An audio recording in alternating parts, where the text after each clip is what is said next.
Nini everyone, Zabora here. So, I know I've reached 500 subscribers. Yes, I want to do the giveaway, but I'm still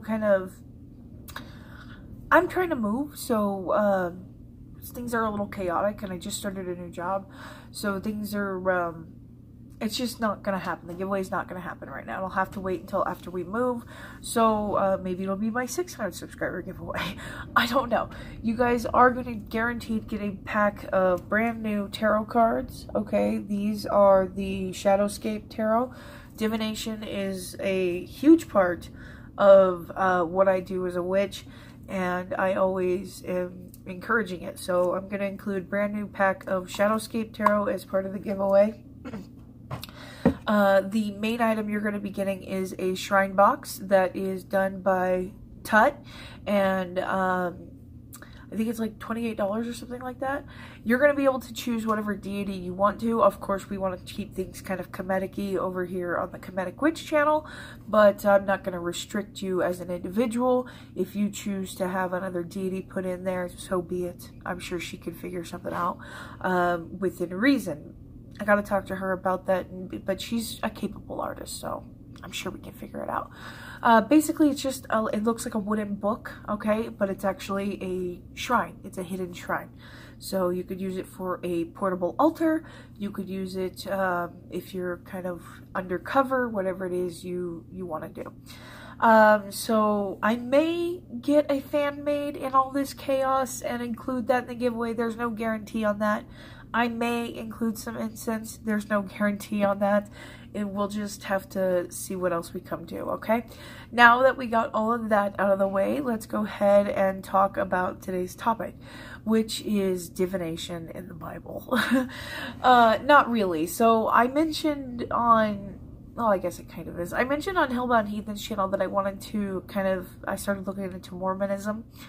And the reason why I did that is because Joseph Smith actually purchased some papyri and I think a couple of mummies or some sarcophagi or something like that.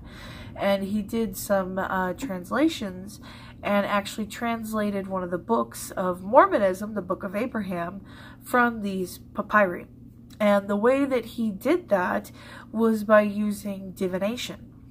And he used what they call divination stones. Actually, he basically took a couple stones and he threw them in a hat, and he stuck his face in this hat and blacked everything out, and then just talked for hours to his scribe, who would write things down. And of course he's a fraud. We're not going to go into that. If you guys are interested to know about why Mormonism is a fraud and a sham and stuff, you can YouTube Aaron Ra or Aaron Ra. You can YouTube Mr. Atheist. They talk about these things. You can figure this out. But I was specifically interested in the part to deal with Egypt and the papyri. So that's what we're going to talk about.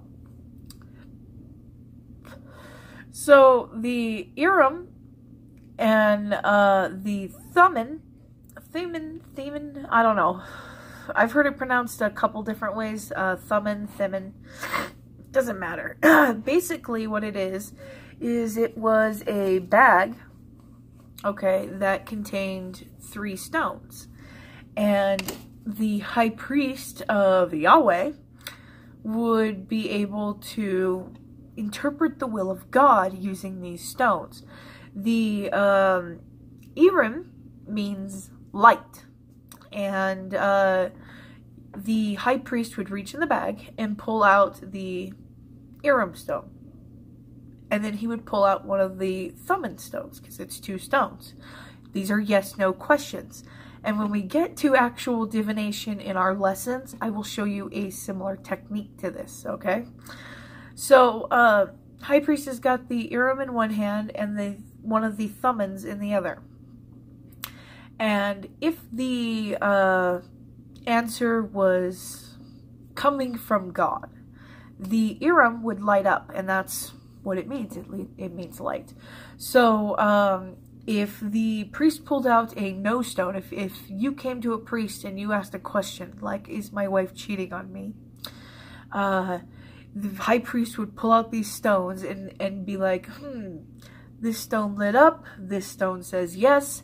Yes, your wife is cheating on you. And that's how it would work. Or if it was a no, then the priest would have a no stone, and it would light up. The Urim would light up. If the answer did not come from God, God would not allow the Urim to light up. So it doesn't matter what stone, what Thummin the priest is holding. If it doesn't light up, God's not answering that. He's not answering that question. He doesn't want to be bothered today. Don't ask him again. Because that's how, you know, the ancient Israelites did it.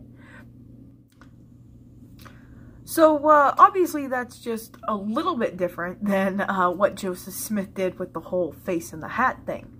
Now, Joseph Smith actually did several translations. It wasn't just the Book of Abraham that he translated incorrectly.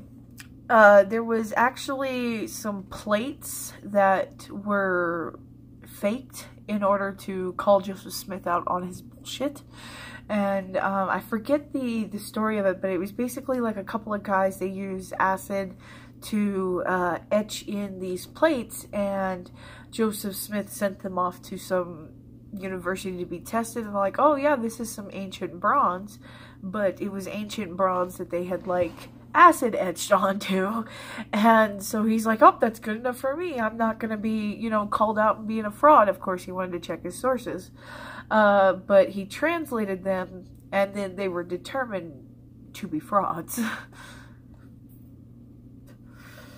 It's kind of like the whole, what was it, the first translation he did, he took to be approved, and the wife of the printer or whatever, the governor or whatever, Mary, she took it, and she's like, let's see if he could really reproduce this shit, and he wasn't able to. I don't understand Mormonism. The whole fucking religion is founded on falsehoods, and the dude had to be bipolar. I mean, he was clearly out there. He was just on this religious high and going a mile a minute. He was, oh man, he had to be crazy. I don't understand Mormons. So, now, the papyri that Joseph Smith used to do this translation is, as I said, funerary text.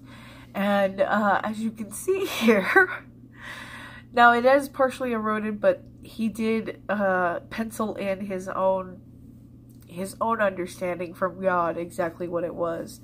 But this is plainly funerary text. This is a repeated image. It's done over and over and over again in funerary text.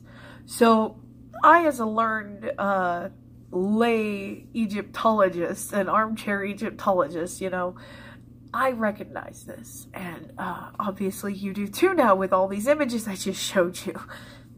It's clearly to do with the funeral and embalming and getting a soul on into the next life.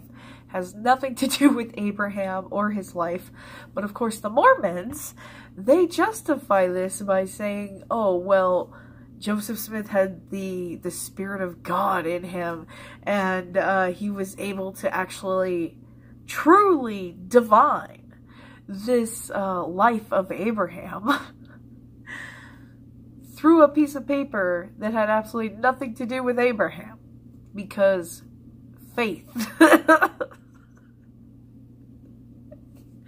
Again, we're not going to go into why the Mormon Church is batshit. We don't have to. That explanation alone should cover it.